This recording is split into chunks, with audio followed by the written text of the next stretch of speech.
ನಮಸ್ಕಾರ ಬಸ್ಸು welcome back to Sagar stories ಮಗ್ಗ. ಏನಿತ್ತು ಗುರು ನೆನ್ನೆ ಡೇ ಅವನಜ್ಜಿ ಏನು ಬಂದು ನಿಂತ್ಕೊಂಡಿದೆ ಮ್ಯಾಚು. ಒಟ್ಟಲ್ಲಿ ಇವತ್ತು ರಿಸಲ್ಟ್ ಬರುತ್ತೆ ಅಂತ ಒಂಥರ ಅನ್ಕೊಂಡಿದ್ದೀವಿ ಎಲ್ಲರೂ. ಯಾವ ಕಡೆ ಬರುತ್ತೋ ಗೊತ್ತಿಲ್ಲ, ಇಂಡಿಯಾ ಕಡೆ ಬರ್ಬೋದು, ಇಂಗ್ಲೆಂಡ್ ಕಡೆ ಬರ್ಬೋದು, ಏನು ಬೇಕಾದ್ರೂ ಆಗ್ಬೋದು. ಒಟ್ಟಲ್ಲಿ ಇವತ್ತು ರಿಸಲ್ಟ್ ಬರುತ್ತೆ ಅಂತ ಅಂದ್ಕೊಂಡಿದ್ದೀವಿ. ಇವತ್ತು ಇಂಗ್ಲೆಂಡ್ ಏನಾದರೂ ಕಂಪ್ಲೀಟಾಗಿ ಬ್ಯಾಟಿಂಗ್ ಆಡ್ತು ಅಂದರೆ ವಿಕೆಟ್ ಕಳ್ದಂಗೆ ಖಂಡಿತ ಅವ್ರ ಪರವಾಗಿ ರಿಸಲ್ಟ್ ಬರುವಂಥ ಸಾಧ್ಯತೆ ಇರುತ್ತೆ. ಏನು 326 ರನ್ ಏನಿದೇನು ಬಿಗ್ ಡೀಲ್ ಏನಲ್ಲ. ಇಂಗ್ಲೆಂಡ್ ಅವ್ರಿಗೆ ಇರೋದೆಲ್ಲ ನೋಡ್ತು ಅಂದರೆ ಹೊಡಿಬೋದು ಒಂದಿನಕ್ಕೆಲ್ಲ ಹೊಡೆದಿದ್ದಾರೆ ಇಂಗ್ಲೆಂಡ್ರು. ಬಟ್ ವಿಕೆಟ್ ಸ್ವಲ್ಪ ಟ್ರಿಕ್ಕಿ ಇದೆ ಅಷ್ಟೇ. ಅದು ಬಿಡ್ತು ಅಂತಂದರೆ ಹೊಡಿಬೋದು. 326 ರನ್ ಏನು ಒಂದು ಡೇಯಲ್ಲಿ ಹೊಡೆಯೋಕ್ಕಾಗದೇ ಇಲ್ಲ ಅನ್ನೋ ಥರ ಎಲ್ಲ ಏನಿಲ್ಲ. ಒಟ್ಟಲ್ಲಿ ನಮ್ಮ ಇಂಡಿಯಾದ ಬ್ಯಾಟಿಂಗ್ ಪರ್ಫಾರ್ಮೆನ್ಸ್ ಏನಿತ್ತು ಸೆಕೆಂಡ್ ಇನ್ನಿಂಗ್ಸಲ್ಲಿಂದಂತೂ ಮೆಚ್ಕೊಳ್ಳೇಬೇಕು. ಏನು ಗುರು ಆಡಿದ್ದು ಇಂಡಿಯಾ ಬ್ಯಾಟಿಂಗ್ನ. ಬಾಟಮಲ್ಲಿ ಎಂಥ ಕಾಂಟ್ರಿಬ್ಯೂಷನ್ ಬಂದಿದ್ದು ಅಲ್ಲಿ. ಆಕಾಶ್ ದೀಪ್ ಏನು ಇಲ್ಲಿ ಜಯಸ್ವಾಲ್ ಸೆಂಚುರಿ ಹೊಡೆಯೋದು ಬಿಟ್ಟಾಕಿ ಅಲ್ಲಿ ಜಯಸ್ವಾಲ್ ಅದನ್ನು ಮ್ಯಾಟ್ರ್ ಆಗುತ್ತೆ ಖಂಡಿತ. ಯಾಕಂದರೆ ಸೆಂಚುರಿ ಬಂದಿಲ್ಲ ಯಾರಿಂದನೂ ಕೂಡ ಈ ಒಂದು ಮ್ಯಾಚಲ್ಲಿ. ಸೊ ಸಿಕ್ಕಾಪಟ್ಟೆ ಕ್ರೂಷಿಯಲ್ ಟೈಮಲ್ಲಿ ಬಂದಿರುತ್ತೆ ಸೆಂಚುರಿ, ಗಣನೆಗೆ ತೊಗೊಳ್ಳೇಬೇಕು. ಲಾಸ್ಟ್ 2-3 ಮ್ಯಾಚ್ ನೆಟ್ಗೆ ಆಗಿರಲಿಲ್ಲ ಅಲ್ಲಿ ಜಯಸ್ವಾಲ್ಗೆ. ಎಲ್ಲಿ ಇವರು ಫಸ್ಟ್ ಮ್ಯಾಚ್ ಅಂತ ಕಾಣ್ತಿದ್ರು ಸೆಂಚುರಿ ಬಂದಿದ್ದು. ಅದಾದ್ಮೇಲೆ ಬರ್ತಾ ಇರುವಂಥ ಸೆಂಚುರಿ ಇದು, ಸೆಕೆಂಡ್ ಇನ್ನಿಂಗ್ಸಲ್ಲಿ ಬರ್ತಾ ಇರೋಂಥ ಸೆಂಚುರಿ.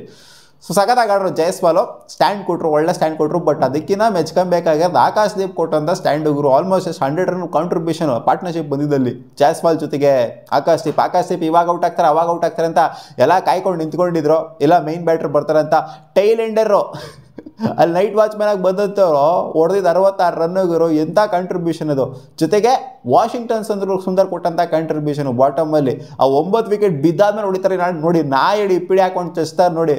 ಸಿರಾಜಣ್ಣ ವಿಕೆಟ್ ಬೀಳ್ತಾ ಇದ್ದಾಗೇನೆ ಇಲ್ಲ ಗೊತ್ತಾಯ್ತಿದ್ದು ನಜ್ಜಿ ನಾವು ಇವಾಗ ತಗೊಳ್ಳೇಬೇಕು, ಫುಲ್ ಟೋಲ್ ತಗೊಳ್ಳೇಬೇಕು. ಇಲ್ಲ ಅಂತಂದರೆ ಒಳಗಡೆ ಕಚ್ಕೊಂಡ್ಬಿಡ್ತೀವಿ, ಇನ್ನೂ ರನ್ಸ್ ಬೇಕು ಅಂತ ಇನಿಷಿಯೇಟಿವ್ನ ತಗೊಂಡು ತಲೆ ಉಪಯೋಗಿಸ್ಬಿಟ್ಟು ನಾಯಡಿ ಪಿಡಿ 6 ಮೇಲೆ 6 ಎಂಥ ಶಾಟ್ಗಳನ್ನ ಪ್ಯಾಡಲ್ ಶಾಟ್, ಹಿಂದೆ ಕೂತ್ಕೊಂಡು ಹೊಡೆಯೋ ಶಾಟು, ಎಂತೆಂಥ ಶಾಟ್ ಹೊಡೆದಿದ್ದಾನೆ ವಾಷಿಂಗ್ಟನ್ ಸುಂದರು ನಜ್ಜಿ. ನೆಕ್ಸ್ಟ್ ಲೆವೆಲ್ ಔಟ್ ಆಗಿದ್ದ ರೀತಿ ನೋಡ್ತು ಅಂತಂದರೆ ಅದು ಅಟ್ಯಾಕ್ ಮಾಡೋಕೆ ಹೋಗ್ಬಿಟ್ಟೆ ಔಟ್ ಆಗಿದ್ದು. ಸ್ವಲ್ಪ ಲೀಡಿಂಗ್ ಏಡ್ಜ್ ಆಗಿಬಿಟ್ಟು ಕ್ಯಾಚ್ ಕೊಟ್ಬಿಟ್ಟು ಔಟ್ ಆದರು. ಆ್ಯಂಡ್ ಆಕಾಶ್ ದೀಪ್ ಪೋಸ್ಟ್ನ ಔಟ್ ಆಗಿದ್ದ ರೀತಿ ನೋಡ್ತು ಅಂದರೆ ಅವ್ರದ್ದು ಒಂಥರ ಆ ಬೌನ್ಸ್ನ ಗೇಜ್ ಮಾಡಲಿಲ್ಲ, ಎಡ್ಜ್ ಆಗಿಬಿಟ್ಟು ಔಟ್ ಆಗಿದ್ದು. ಸೊ ಏನು ಸ್ಟ್ರಗಲ್ ಮಾಡ್ಕೊಂಡು ಔಟ್ ಆಗಿದ್ದು. ಆ್ಯಕ್ಚುಲಿ ಶುಭನ್ಗೆ ಸ್ಟ್ರಗಲ್ ಮಾಡ್ಕೊಂಡು ಔಟ್ ಆದರು. LBW ಆದರು. ಆಮೇಲೆ ಕರುಣ್ ಯಾರು ಕೂಡ ಒಂಥರ ಆಕ್ವರ್ಡ್ ಬೌನ್ಸ್ ಆಯಿತು ಪಾಪ. ಅಯ್ಯೋ ಪಾಪ ಅಂತ ಅನ್ನಿಸ್ಬಿಡ್ತು. ಯಾಕಂದರೆ ಫಸ್ಟ್ ಇನ್ನಿಂಗ್ಸ್ ಮಸ್ತಾಗಿ ಆಡಿದ್ರು. ಸೆಕೆಂಡ್ ಇನ್ನಿಂಗ್ಸಲ್ಲಿ ಆಕ್ವರ್ಡ್ 17 ರನ್ ಹೊಡೆದ್ರು. ಆಕ್ವರ್ಡ್ ಬೌನ್ಸ್ ಆಗಿಬಿಟ್ಟು ಏನು ಮಾಡೋಕ್ಕಾಗಲ್ಲ, ಅದು ಆಡ್ಬಿಟ್ಟಿದ್ರು. ಆಡಲೇಬೇಕಾಗಿತ್ತು, ಆಡ್ಬಿಟ್ಟಿದ್ರು. ಅನಿವನ್ ಬೌನ್ಸಿಂದ ಒಂಥರ ಕಚ್ಕೊಂಬಿಟ್ರು ಅಷ್ಟೇ. ಅದಾದಮೇಲೆ ಧ್ರುವ್ ಜುರಾಲ್ ಒಂದು 30+ ರನ್ನ ಕಾಂಟ್ರಿಬ್ಯೂಟ್ ಮಾಡಿದರೆ ಅವ್ರದ್ದು ಆದಂಥ LBW ರಿವ್ಯೂ ಬೇರೆ ತೊಗೊಂಡು DRS ಅಲ್ಲಿ ಏನು ವರ್ಕೌಟ್ ಆಗಲಿಲ್ಲ. ಒಂದೇ ಓವರಲ್ಲಿ 2 ಬ್ಯಾಕ್ ಟು ಬ್ಯಾಕ್ ವಿಕೆಟ್ಸ್ ಬಿತ್ತಲ್ಲ. ಜಡೇಜಾ ಸಖತ್ತಾಗಿ ಆಡ್ರು. ಜಡೇಜಾ ಒಂದು 50 ಹೊಡೆದಿದ್ರೆ ಜಡೇಜಾ ಒಂದು ಸ್ಲೈಸ್ ಮಾಡೋಕೆ ಹೋಗ್ಬಿಟ್ಟು ಕೀಪರ್ ಕ್ಯಾಚ್ ಕೊಟ್ಬಿಟ್ಟು ಔಟ್ ಆಗಿದ್ದಂಗೆ ಅದೇ ಓವರಲ್ಲಿ ಸಿರಾಜಣ್ಣನೂ ಕೂಡ ಔಟ್ ಆಗಿದ್ದು ಟಂಗಿಗೆ. ಸೊ ಆ್ಯಕ್ಚುಲಿ ಟಂಗಿಗೆ 5 ವಿಕೆಟ್ ಬಿದ್ದಿದೆ. ಸಖತ್ ಬೌಲಿಂಗ್ನ ಹಾಕಿದ್ದಾರೆ. ಆ್ಯಕ್ಟಿಂಗ್ಸನ್ನು ಮಸ್ತ್ ಮಾಡಿದ್ದಾರೆ. ಸೊ ಇನ್ನೇನು ಪಾಪ ಕ್ರಿಸ್ ವಾಕ್ಸ್ ಅವ್ರು ಇಂಜುರಿ ಆಗ್ತಾ ಇದ್ದಂಗೆ ಇವರೇ 3 ಜನನೇ ಇಲ್ಲಿ ಮಾಡಬೇಕಾಗಿತ್ತು. ಓವರ್ಟನ್ನು, ಆ್ಯಕ್ಟಿಂಗ್ಸನ್ನು ಜೊತೆಗೆ ಜಾಸ್ ಟಂಗವರು. ಸೊ 3 ಜನದ ಕಾಂಟ್ರಿಬ್ಯೂಷನಿಂದ ಆಲ್ ಔಟ್ ಮಾಡ್ತಾರೆ. ಹಂಗೆ ಮಾಡಿಕೊಂಡು ಜೈಸುದೀಪ್, ಜಡ್ಡು ಜೊತೆಗೆ ವಾಶಿ ಈ 4 ಜನದ ಮೈನ್ ಕಾಂಟ್ರಿಬ್ಯೂಷನಿಂದ 396 ಹೊಡಿತಾ ಇದ್ದಂಗೆ 374 ರನ್ನ ಲೀಡ್ ಬರ್ತೀವಿ. ಟಾರ್ಗೆಟ್ನ ಕೊಟ್ಬಿಡ್ತೀವಿ 374 ರನ್ನು. ಇದನ್ನು ಇವಾಗ ಚೇಸ್ ಮಾಡೋದಕ್ಕೆ ಅಂತ ಬೆನ್ನತ್ತಿದ್ದಾರೆ. 50 ರನ್ನ ಹೊಡೆದ್ರು. ಏನು ಲಾಸ್ಟಲ್ಲಿ ಬಂದಂಥ ವಿಕೆಟ್ ಅದು ಕ್ರಾಲಿದು.